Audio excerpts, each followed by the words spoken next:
Thank you. Thank you. Thank you, Gian, for the nice introduction. Thank you for everyone who came here in the cold Toronto night. My flight from New York to Toronto was empty. And I asked the only person in the airplane, how come it's empty? And they said, nobody's crazy enough to come from New York to Toronto in a January. And I guess it's true, it's about 11 degrees colder than New York here. So it's like really cold. We are supposed to talk about AI, and AI is a hot topic nowadays, and everybody talks about AI. But before getting to AI, I have to give you guys a little bit of history about Nimani and how I got involved in technology. So if you agree, I'll take you back to 1999, me as a 18-year-old graphic designer, and how I got involved in technology. How does that sound like? Yeah. So it's 1999. I arrived in New York from San Francisco as a young graphic designer, a simple graphic designer. And my life in San Francisco was a typical life of a graphic designer, a 9-to-5 job, a car, a regular ad agency job, very predictable, simple, and uninspiring. And I came to New York hoping to change that because I had bigger dreams and California wasn't the right place for me and I didn't want to be a simple graphic designer. So I had big dreams, but I was very naive and unfamiliar with how New York is going to end up being. So when I arrived in New York, and when you look at New York from the outside, you're going to see these beautiful long skyscrapers that are magnificent, but in fact, they're hiding this harsh reality within it, which is a brutal place, very judgmental, and extremely expensive. Naturally, I ran out of money after 6 months because I was just a graphic designer and I had high ambition. I thought I'm going to come to New York and become an art director for this brand and that brand, and I had a list of my favorite fashion brands, and I thought it's going to be quick for me to get a job. But it didn't happen. It became 6-7 months. I was running out of money. So I kept lowering the bar when I was looking for jobs. So I started from an art director, and then I said, okay, this is not going to happen. So I want to be a graphic designer at a fashion house. That didn't happen. So I kept lowering and lowering it. And the bottom of the barrel was a graphic designer at a tech company. So I said, I'm fine with that. I'm going to look for a job at a tech company. So I saw an ad on the paper that said a graphic design job for a tech startup in New York. I went to that interview. I remember vividly it said graphic design job. I sat at the interview, and back then we had portfolios, this big narrow suitcase with posters mounted onto the boards. I paid a lot of attention to that to make it look good. So 10 minutes into the interview, I noticed that nobody's asking me to open up your portfolio. And slowly they kept referring to me as a HTML coder.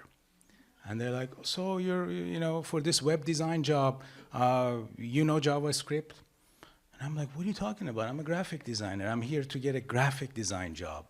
And if there are any graphic designers here, we naturally don't like coders.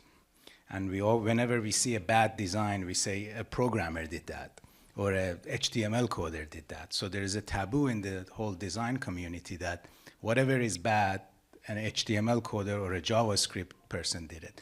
So imagine now me sitting here and they're calling me a programmer. And I told them, listen, I'm not a programmer, I'm a graphic designer. And they're like, no, we looked at your resume, we looked at your work. You're going to be a good web designer. So, and it was a big dilemma for me. It was either saying yes to that and staying in New York, or saying no, and I didn't even have time to look for more jobs, and maybe I have to go back to my uninspiring life in San Francisco. So I accepted the job.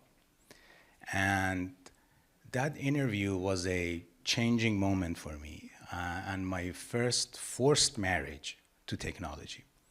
So I became friends with something that I hated all my life as a designer. And I always escaped the technology part of things. So I played the role of a programmer for 2 years. And I acted every day at that job because I wasn't a real programmer. So I taught myself, I educated myself, and I acted like a programmer. But what happened was that job changed something really big in me, and my labels of cool and uncool were recalibrated. So at the end of those 2 years, it took me 2 years to pull myself from the seat of a programmer and put myself back into the seat of a designer. But that 2 years taught me a lot. So, and I became friends with technology. Now, New York really crushed me into little pieces and rebuilt a new designer, a designer who is tech savvy now, who is okay with technology and who is into technology and embraces it, not only not make fun of it. So now I'll fast forward to 2005 when NIMANY was born. When NIMANY was born, because I became a little bit tech savvy, so I immediately leveraged that. And even though in the beginning NIMANY was a brand with only 12 t-shirts, I had a very sophisticated inventory management system written by myself as a programming code because I learned that. And my first website, I don't know if anybody remembers NIMANY's first website in 2005, was made in Flash, which was not customary back then. It was a Flash that had e-commerce capabilities. That was a really big tech thing back then. So I immediately took advantage of technology, and it helped me from right in the beginning. This is 2005, NIMANY was born.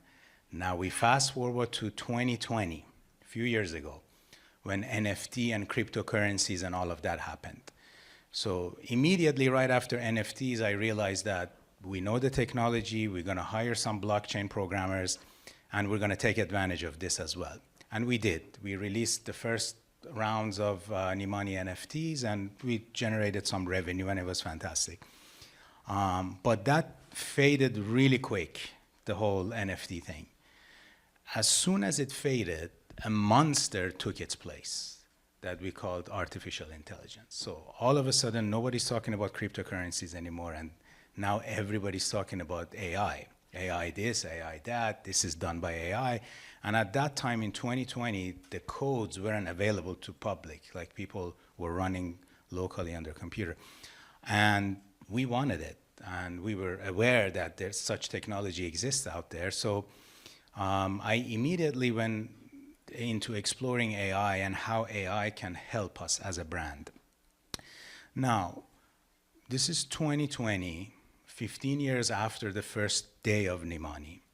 I have done over 1,000 photo shoots. I have directed over 1,000 photo shoots, and my photo shoots are really involved. Like you have 4 or 5 models, you have a whole crew of hair and makeup, director of photography, lighting crew. It's a big production, and I directed about 1,000 of those. So I understand the basic of a photo shoot, but I also understand the economics of a photo shoot and how much it costs. And contrary to what many of you may think, a photo shoot's main expense is not expensive models that we use or a famous photographer who's going to do the shoot. A lot of times the post-production, making the images look good, end up being more expensive than the actual photo shoot. So that was a problem for us. AI helped us, retouching the images, making the images look good, doing the color grading and all of that. So that was the first advantage of AI for us as a brand. And for any fashion brand, time is the most important thing, because if you're shooting a campaign today and if the campaign comes out in 6 months, that means you're not selling anything in 6 months.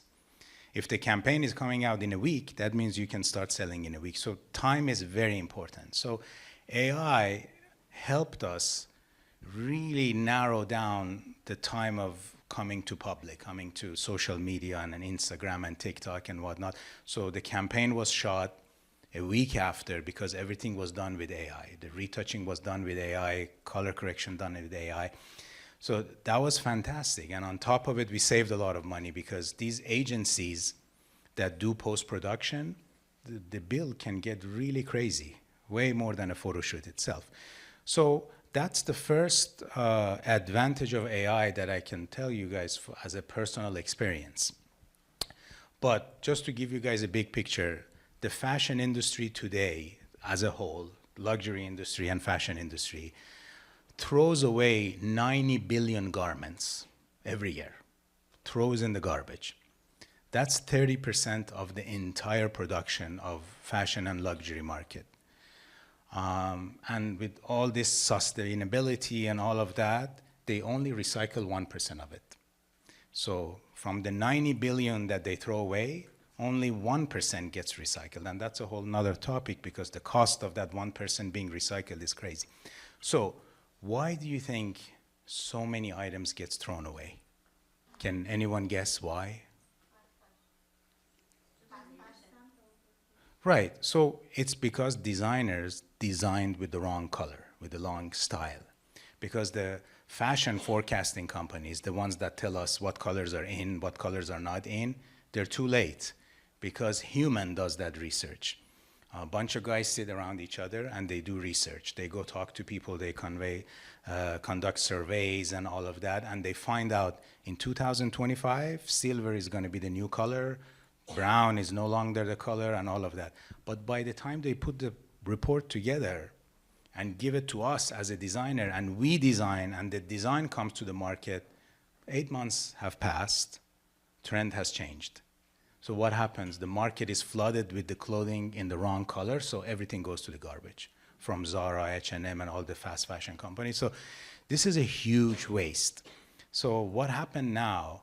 Now AI does that forecasting. So algorithm goes and studies each one of you and the way you behave on Instagram, the pictures you like, the reels that you like, and understands what trends you like and predicts what's coming in the future.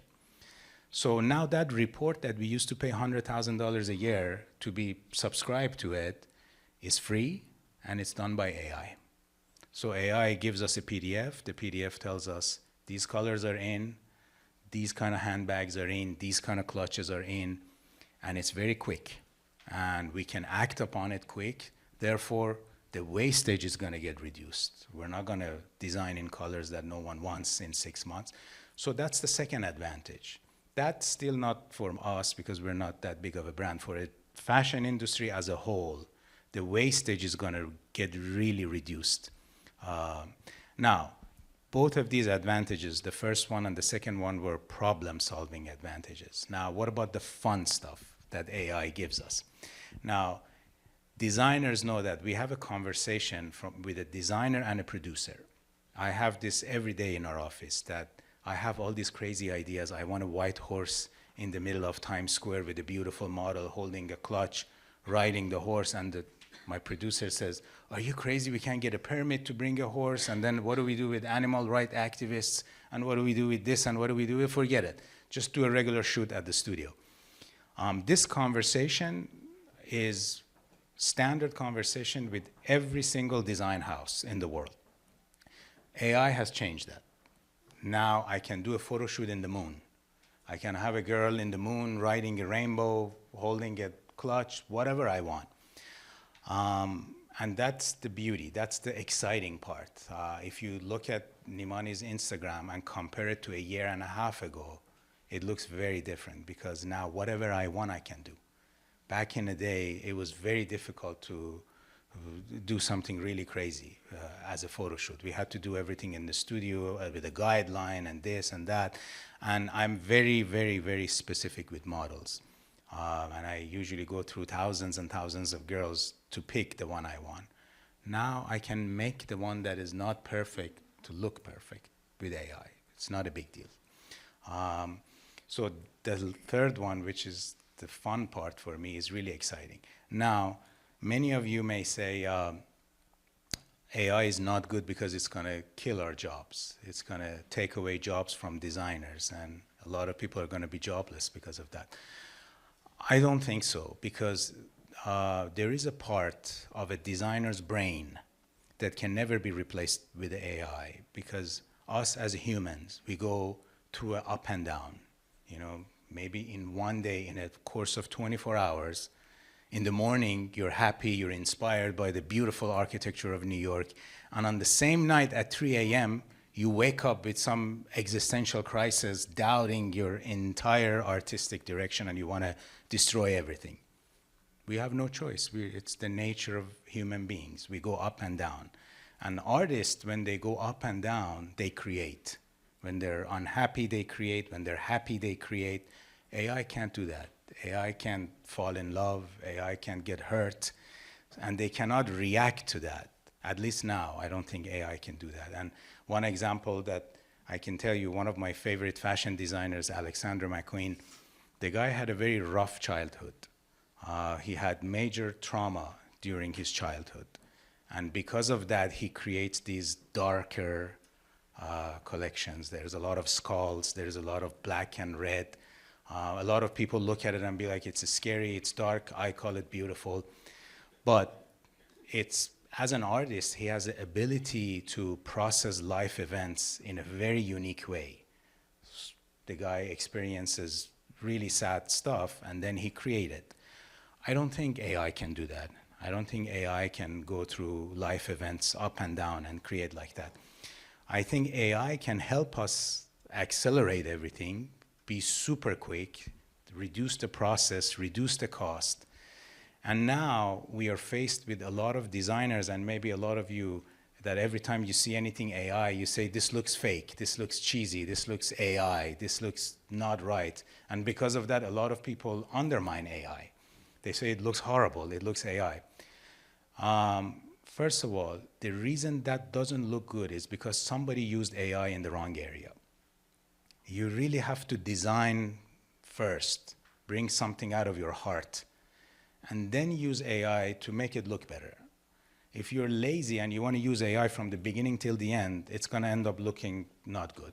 And that's why a lot of people see something and be like, oh, this looks fake, this looks AI. But in general, every time a change happens, a lot of artists resist it. In 1994, nobody thought internet is going to be a thing. Tom Ford, in one interview, he said, no one can replace the experience of sipping a champagne at a showroom and trying a gown, because they told him, let's start a website and sell the gowns on the website. He said, nobody would ever buy gowns. Today, more people buy $15,000 dresses online than go to the store. That experience is still there, but it's narrowing and narrowing. And so the number of people who want to go and sit and have their champagne and try something on are much less than 25 years ago. And now people buy stuff online. So whoever resisted technology ended up losing. 1994, Gucci forgot to register the name Gucci.com because they didn't believe in it. So a kid went and got Gucci.com, and Gucci ended up paying $500,000 to a little kid to get the name. Why? Because they didn't believe in technology. And now what happens now, people shop online more than they go to the store. I think we are at a very interesting moment of history, because AI is going to do the same exact thing as 1994 and internet.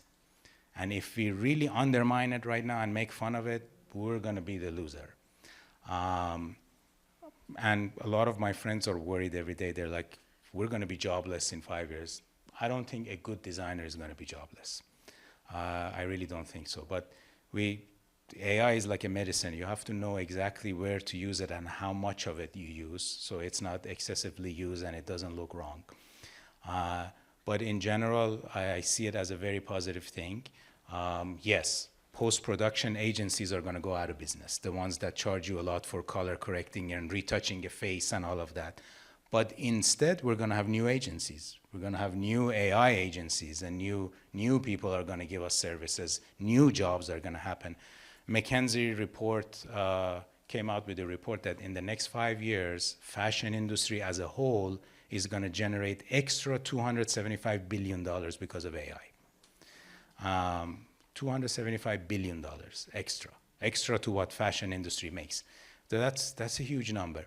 I remember when I was 16 years old, I was in Tehran and I was working as a junior graphic designer at a magazine. And someone told me, if you go to America and if you learn Photoshop, you can make some money. Just do that. Go learn Photoshop. And I really did that. And I went and I learned Photoshop and Illustrator, and I got a job. I didn't have to go to a restaurant and work. So it was very simple. Now, if somebody asks me for advice, I say, go learn AI, you're going to make $200,000. And if you go to the job board of Louis Vuitton, Gucci, Fendi, it's full of AI listings because they don't even know what it is. They want somebody to come and help them. And it's fascinating. So people who really learn this right now are going to end up being really successful. So that's, I leave it at that, that fashion industry is going to change. And I like that change. I think it's a positive thing. A lot of people view it as negative, and they think it's a bad thing that fashion industry is going to go towards AI. But we have no power. We can't resist that. It's like the internet in 1994. But we have to embrace it. We have to learn and study and educate ourselves and really empower ourselves with AI. So I see it as a positive thing. Nima Behnoud.